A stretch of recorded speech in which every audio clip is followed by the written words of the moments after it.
That shit's good. What's going on, guys? It's Buffalo Bob, and we are just a few days away from the chaotic events known as the NFL free agency frenzy, which I believe starts Monday, March 13th, which is the tampering period.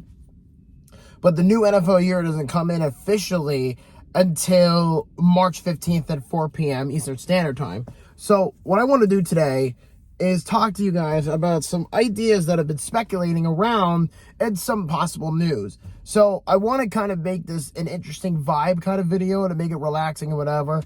And I definitely want to intrigue this idea because I think the Bills, in spite of saying we're not doing shit free agency to do much to improve the team, I think they're lying because there's already a lot of pieces of speculation and news, etc., what's coming out that has been released that could play a factor. So we really don't know what's going to happen yet because Brandon Beane already said that they weren't looking to do much. And yet now all these pieces of news in the last 24 to 48 hours leading up to free agency is coming into play.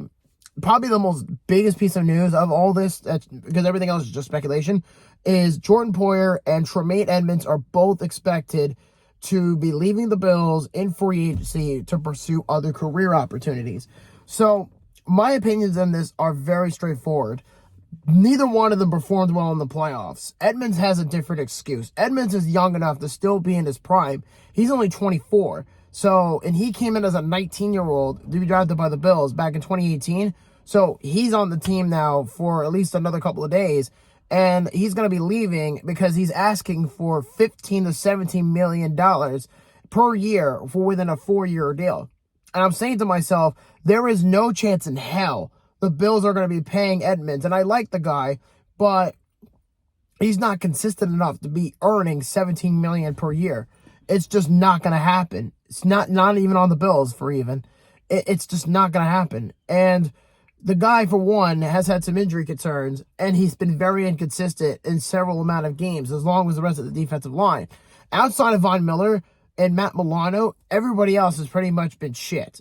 I mean, Miller and Milano are the two best linebackers on the team, and then Greg Russo is probably the best pass rusher on the team. So I think with, Carlos Basham, Tremaine Edmunds, Ed Oliver, etc., there's going to be a lot of movement going into the offseason, and I think that's going to be presented.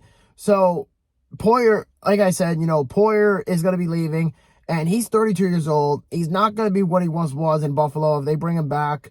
And he's pretty much stated that, I want to go somewhere and where the Bills are not taking my money, which for a fact is not even true. Because for one, yes, there is state income taxes in the state of New York, and there are no state income taxes in the state of Florida, because that's where he's going, is to the Miami Dolphins. But we won't know that until free agency, which is in a few days. But for the time being, though, Poyer, I love Jordan Poyer. He's been in Buffalo for 7 years. And at this point, it's just time to move on. Because at this point, he's 32 years old. He's not getting any younger. He's had a really bad knee injury throughout the playoffs, and he sucked it up and played through it. But the game against the Bengals in the divisional round showed that he's just not what he was. And the same thing with Edmunds. Edmunds has missed tackles. He's had bad coverage in the middle before. There's a lot that goes into all this, and he's very inconsistent. Like, he's had one great game, one bad game. They're not going to pay him $15 million to be a number 2 linebacker on the team. Absolutely not. So I think with that, though, I'll miss Edmunds the most. Poyer, I'm not really that concerned about because they can get, younger talent that could still enter their prime. He can go. Edmunds, I'll miss him, but the Bills, like I said, they're rolling with the youth movement. So that's being cleared up right now. So I'm not really going to cry wolf about it because I know Bills fans will. Because that's the thing about Buffalonians is they get attached to players and they get very emotional and they don't think rationally.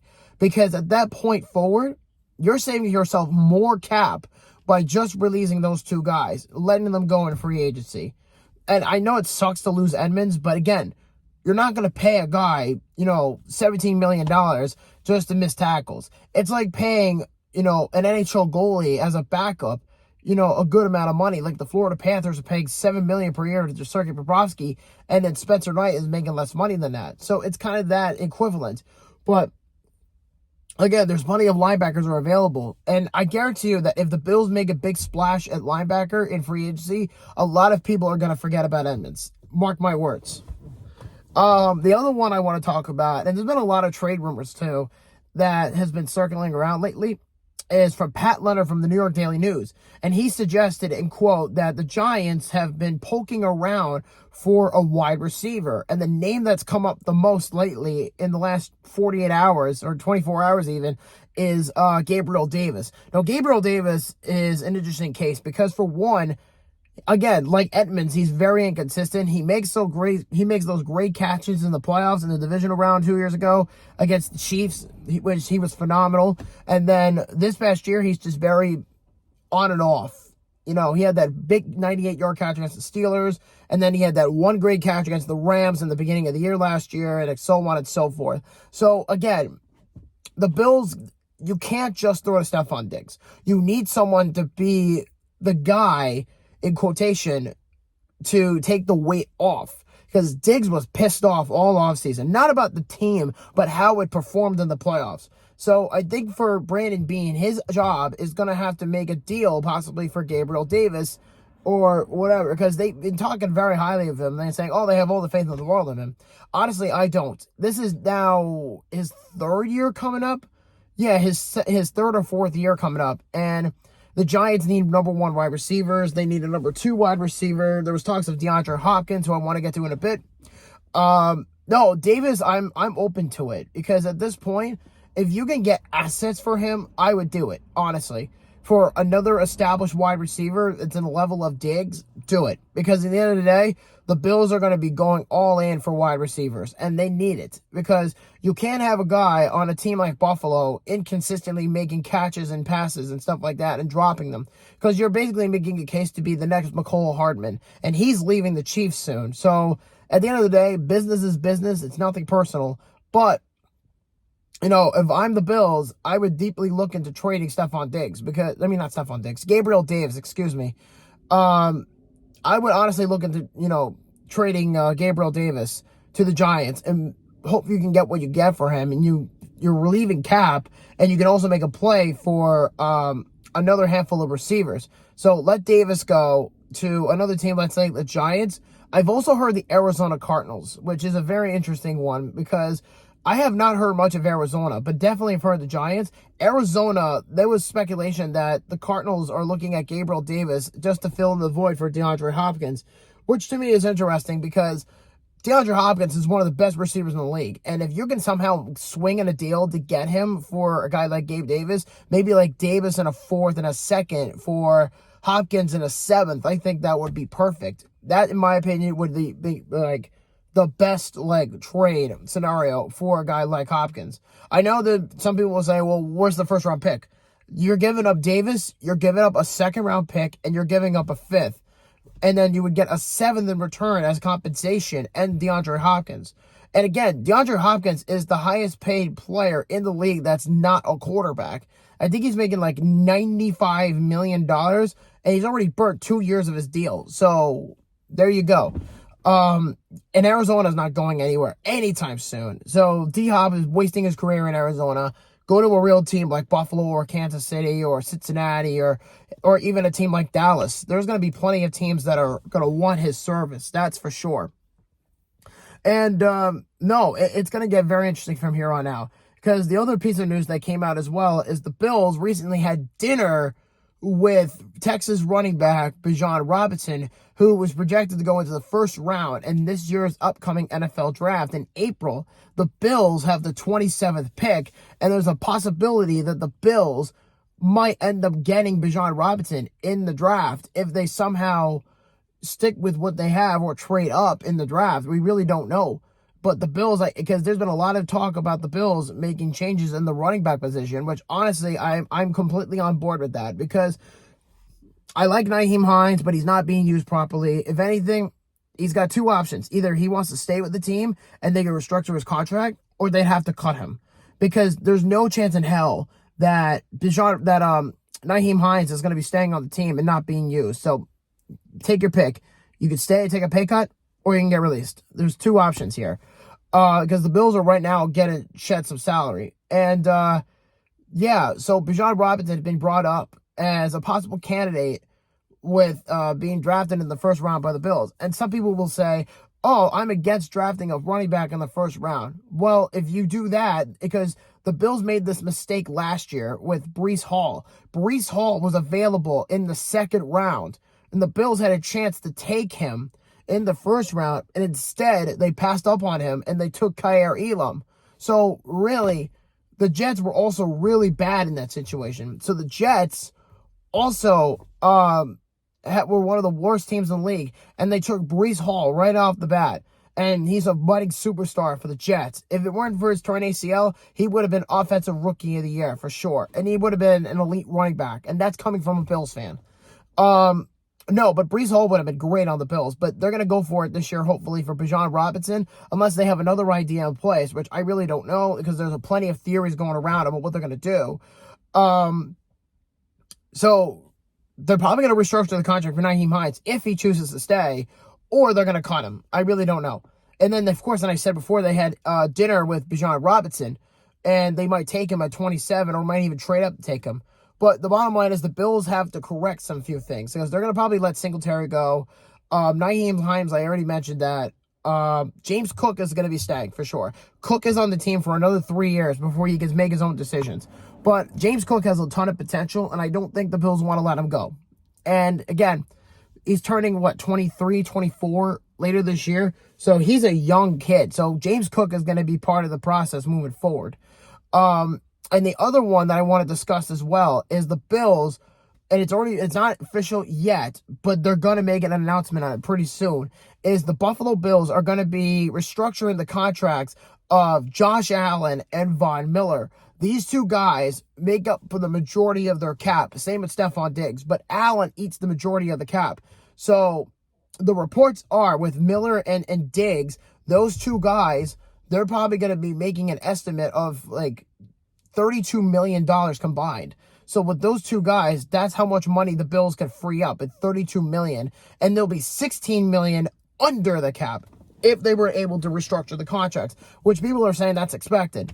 So the Bills are really playing with money this year as far as like trying to, invest in their needs, like offensive line, linebackers, running backs, defensive tackles, etc. The Bills have a lot of needs that have to be filled. Number 2 wide receiver. So the Bills have a lot of work cut out for them. And I don't want to make excuses for them, because this is on Brandon Beane for failing miserably, for not addressing what they needed last year. So that falls on Beane for not getting the depth that they needed.